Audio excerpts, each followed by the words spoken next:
Anything else? I can tell you about Emily. I went to dancing school with Emily. I was very graceful. We were talking about the first Mrs. Kane. What was she like? She was like all the girls I knew in dancing school. Very nice girl, very nice. Emily was a little nicer. Well, after the first couple of months, she and Charlie didn't see much of each other except at breakfast. It was a marriage just like any other marriage.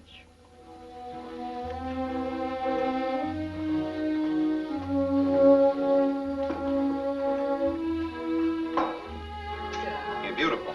Oh, I can't. Yes, you are. You're very, very beautiful. I've never been to 6 parties one night Extremely in my beautiful. whole life. Oh, I've never even been up this late. It's a matter of habit. I wonder what the servants will think. They'll think we enjoyed ourselves. Yes. Didn't we? I don't see why you have to go straight up to the newspaper. You never should have married a newspaper man. They're worse than sailors. I absolutely adore you. Oh, Charles, even newspaper men have to sleep.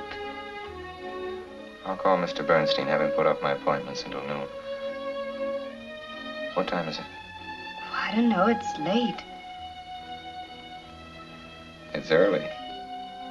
Charles, do you know how long you kept me waiting last night while you went to the newspaper for 10 minutes? What do you do on a newspaper in the middle of the night? Emily, my dear, your only correspondent is the Inquirer. Sometimes I think I'd prefer a rival of flesh and blood. Oh, Emily, I don't spend that much time on the newspaper. It isn't just the time. It's what you print.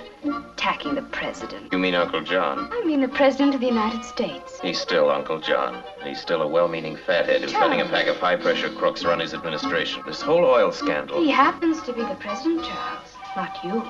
That's a mistake that will be corrected one of these days. You, Mr. Bernstein, sent Junior the most incredible atrocity yesterday, Charles. I simply can't have it in the nursery. Mr. Bernstein is apt to pay a visit to the nursery now and then. Does he have to? Yes. Really, Charles? People will think... What I tell them to think.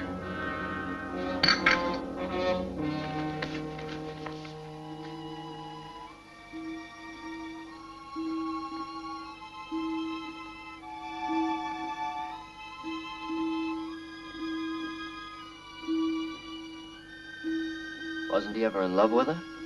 He married for love. Love. That's why he did everything. That's why he went into politics. It seems we weren't enough. He wanted all the voters to love him, too.